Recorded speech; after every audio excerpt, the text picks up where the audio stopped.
Hey there. So, will programmers be replaced by AI? Now, this is a really popular question. I see this question come up online a lot. People always share their thoughts, and then next week comes around and people ask the same question. So, this is really interesting. And I think it is really interesting because ChatGPT came out last November. And so people are wondering, and people are making videos about how ChatGPT is already coding for them, is already writing these programs for them. So it begs the question, or not begs the question, but it raises the question, will programmers be replaced by AI? I touched about this briefly in my first video. Is it worth it to learn programming? And I think this question comes up a lot from new programmers because they want to know if it's worth it to invest the time and the energy to learn how to program and the money. And they want to know that their job is going to be secure if they try to pursue this career. They don't want to pursue a career that will eventually be automated out or be replaced by an AI. So I hope what I explained today will dive a little bit deeper. I've thought about this question a lot since my first video. I thought about it more and hope what I share makes sense and will give you some good reasons to continue your pursuit of programming. My name is Henrik, and I'm here to teach you how to program your own applications, stress less, build more, save time, and improve lives and the lives of others. All right. So before we begin, if you're one of those people, one of those new programmers, you want to know if your programming is going to be automated out or replaced by an AI. I've got a programming guide for you so that you can learn how to program. It's called my personalized finance app programming guide. It teaches you how to take your credit card transactions, and then it teaches you how to categorize those credit card transactions so you can see into different budget categories to see how much you're spending. And I think it's a fun app, and it will go through, it's a 12-step guide, and it will go through some of the thought processes I have when I was coding this. I was coding in C, but you can code it in different programming languages. And also, if you don't have a credit card, don't worry. There's a credit card transaction sample file that you can use to play around with. And then I think it'll be a fun programming app that you can build. So you can download that guide through the link in the description. And if you download it, pay attention to what it says, then you'll definitely learn some fundamental programming concepts. All right, so what are my thoughts if AI is going to replace programmers? My answer is no, of course. But what are my thoughts? So I have 3 thoughts and I have one final recommendation. So the first thought is the digital world needs human builders. Now, if you think about the physical world, there's a lot of machines already. There are factories. A lot of things that people used to do are being replaced by machines. But if you keep going back and back, eventually these machines are needed. These machines need humans to operate them. And so that's what I think about the digital world. Yes, we can have AI to help us code and build these code, but we're going to need humans at some point. There's a human element that is necessary. And I think about iRobot. If you remember the movie iRobot, the main character who was played by Will Smith, I think his name is Del Spooner, right? Del Spooner, he was complaining about, or he was reflecting upon how he was in a situation where him and a girl, a 12-year-old girl, they were drowning. And then what happened was a robot came down and was calculating who should that robot save. Should it save Del Spooner or should it save the 12-year-old girl? And it chose Del Spooner because of its calculations. It calculated that he had a 45% chance of survival and the girl had an 11% chance of survival. So the robot went to Del Spooner, and Del Spooner was explaining how he didn't like machines. He doesn't like robots because they don't have what is called the heart. They don't have a human heart. He said it's just lights and clockwork. Basically, they don't really have a sense of morality. So they can't make the right decision when it comes to those types of decisions. And then he said a human would have known to get the girl. So all that to say is we can have AI, but eventually we'll need a human heart, or we'll need a human component when it comes to building these applications. And I think it makes sense because who is using the digital world? The digital world is going to be used by humans. at the end of the day. So it's not real. It's weird to think that humans are going to be using something that's built by a machine. We need a human to build another thing for another human. And that's how I think the digital world is going to be built. It's going to be built by humans. And maybe some parts, some tasks will be designed through AI, but eventually it is through humans. And if you think about what is AI, AI learns from humans, right? So we need humans when it comes to building the digital world. And so we will need more programmers. So I'll get to that towards the end of the video. Oh, and one last question to think about before we go to our next point is, will AI replace artists and musicians? Our AI has already been replacing some art and some music. Some of it is being used actually in some art and some music. Some people are debating online about it, whether it's ethical or not. And some people are saying that the AI art is not fair because it's taking from human what art humans have already made and not giving them credit. So there's a lot of debate about that. But anyways, I don't think we can say that AI is going to fully replace art and fully replace music, right? Because what the essence of art and music is, there's that human element, the human component to it, right? And I think programming is like that too. Programming is an art form also, and programmers are artists. So I think the day that AI will replace music and will replace artists, maybe then AI is going to replace programmers. But even then, I don't think it's going to replace programmers because of my next point.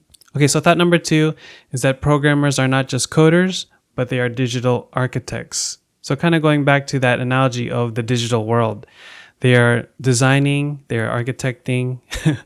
They're not just coding, right? They're not just using code and writing in this programming language. If you think about programming and programming languages, they're actually just a tool, right? They're just a tool to build something that you're trying to build.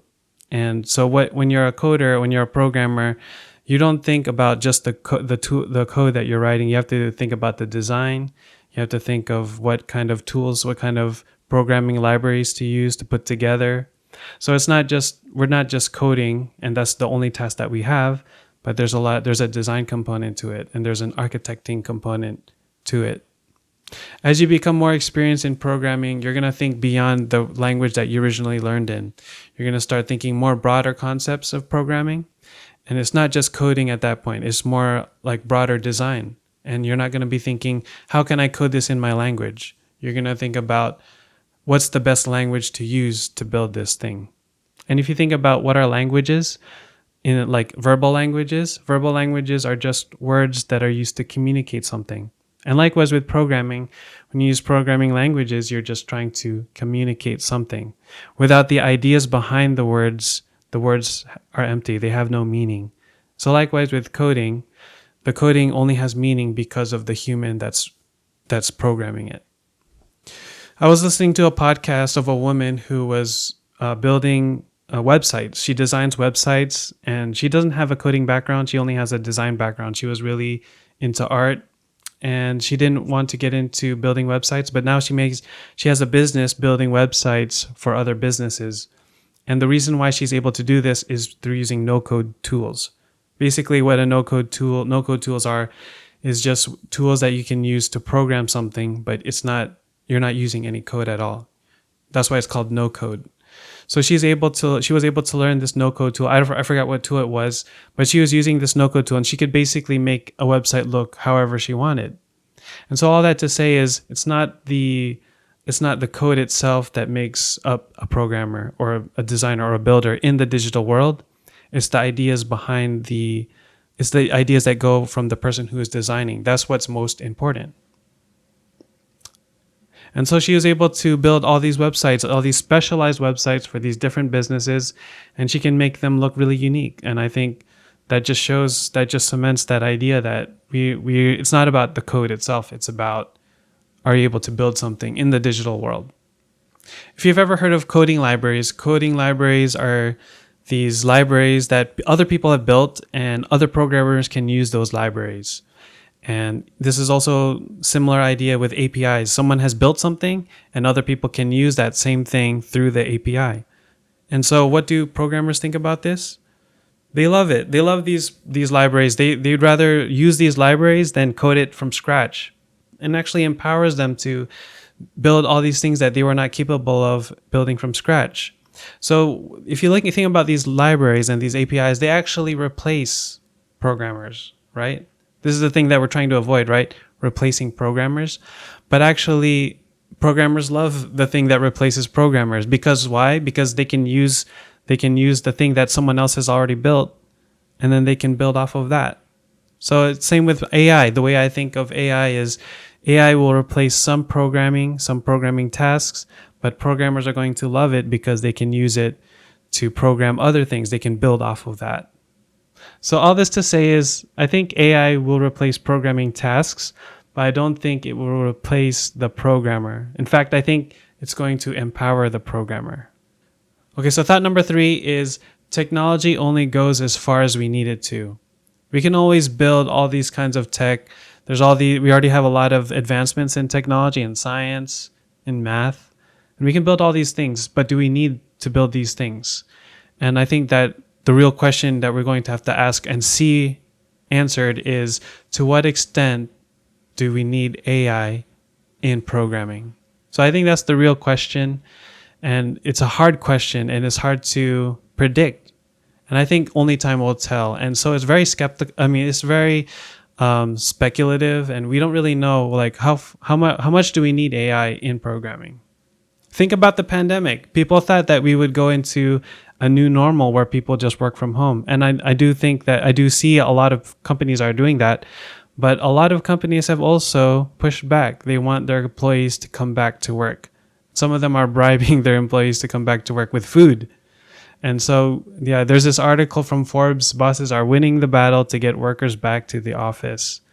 So we have the technology for remote work. We saw it, but do we need that? Or do we need that human interaction? And I remember when I was a kid, we were watching the Jetsons. And this article is from TechCrunch. It's from 2012, and it says it's about wondering where the Jetsons flying cars are at. And it's an interesting article, but basically when I was a kid, I thought in the 2000s we would have flying cars already, and now it's 2023. We don't really have any flying cars. Maybe we'll have some in 2020, maybe later in this decade, but it's taking a lot slower. And I think we have the tech for this, right? But where is it? And so I think, yeah, technology it's hard to predict. It's hard to see where's the demand at. And so it's very skeptical. It's very speculative. Yeah. So it's really hard to say what we really need in technology, things that we thought we would need, and things in the Jetsons that we thought were going to happen in the future. We're not really moving in that direction. And something in the Jetsons is interesting. I don't think they have a concept of internet and email in that cartoon, but we were able to go that far. So it's interesting that the things that we predict in the future, what actually happens is very different than what we predicted. And another interesting I learned about is that physical maps are making a comeback. I was really shocked because I usually use Google Maps, but apparently every year physical maps are making a comeback. And I think it's because people are less trusting of our smart devices. They don't want to use the location. They want to have their location turned on. And some people, they just like using maps. Sometimes you don't have to worry about your battery dying, and it's always there. It's cheap. So who would have predicted that in this 2023 that we would have this rise in demand or rise in revenue for physical maps?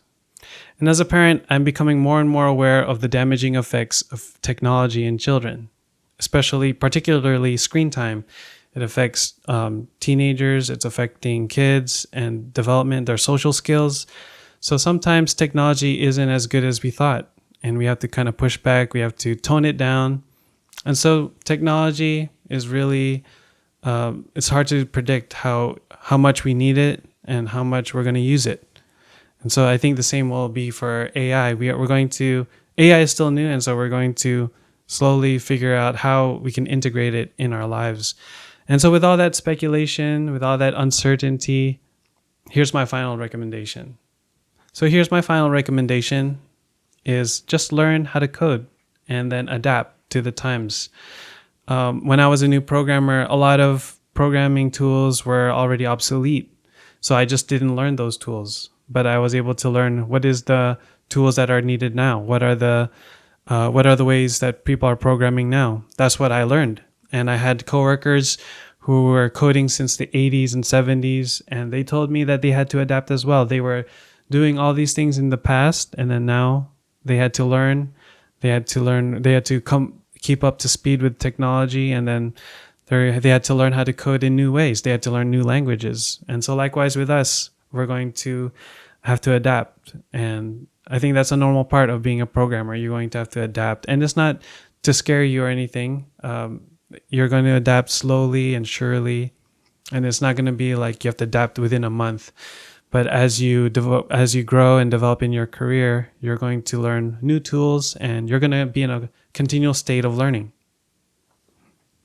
So last thing I'll say about AI is I think with the recent developments in AI, especially ChatGPT, I think this should encourage you to learn how to program. And that might be shocking to you, but I think it should encourage you because it shows that our digital world is here to stay. It shows that a lot of companies, a lot of businesses, they're going to want to capitalize on AI. They're going to want to capitalize on the digital world. And so with all that money invested into technology in the digital world, what better way to be a valuable part of society than to learn how to program? So yes, some programmers will be replaced by AI, or at least some programming tasks, but I think the programmer will not be replaced because the programmer will always be learning, always be growing, and will always be changing, and will be using AI in the things that they build in the digital world. I don't know if you've heard of John Philip Sousa. He's a marching American composer. He does a lot of marches, and during his time, he thought that he was really anti-recorded music. During his time, he thought there's this interesting article in New Yorker that really explains it well. He was thinking that it's gonna ruin music. It's gonna put professional musicians out of work, and he was really anti-recorded music. But see how recorded music has changed the world. Became a big part of our world today, and even professional musicians, they can charge a lot more for their music because people become fans of them by listening to digital recordings of their music. All that's to say is we don't need to fear technology. We can actually, maybe there's something in the future that will actually help us. So it's interesting, he had these reservations, and it's funny looking at it back now at his thoughts on recorded music, because that actually even helped him and helped his music and helped us be able to hear his music. So see, this question is actually an old question, and it's a reframing of the old question is, will I be replaced by technology? That's the original question. That's the question that we always ask every time we develop new technology. And so yes, your tasks may be replaced, but you, my friend, you are irreplaceable. And so lastly, I'm going to close with a special guest, and the special guest is ChatGPT. So let's ask ChatGPT the question that I posed in this video. Will programmers be replaced by AI? Let's see what he says, or it says. All right, let's read it. It is unlikely that programmers will be completely replaced by AI in the near future, if ever.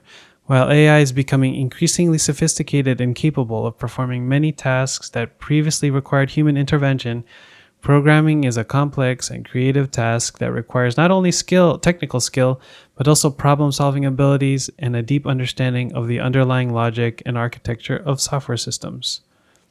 AI can certainly be used to automate certain aspects of programming, such as generating code templates or identifying bugs, but programming involves a level of abstract thinking and creativity that is difficult to replicate with current AI technology. Additionally, programming often involves collaboration and communication with other humans, which is a skill that AI does not yet possess to the same extent as humans. Overall, while AI may change the nature of programming and make certain tasks more efficient, it is unlikely to completely replace human programmers in the foreseeable future.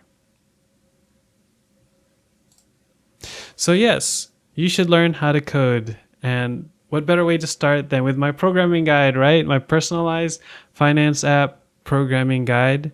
And it's a guide that teaches you how to build your own application, your first application, from no coding experience to building your first app. And I'm always here to help you out. And you can always email me, and you can download it in the description. But yeah, I think having an app is always a good way to learn how to program. It gives you a grasp of the language.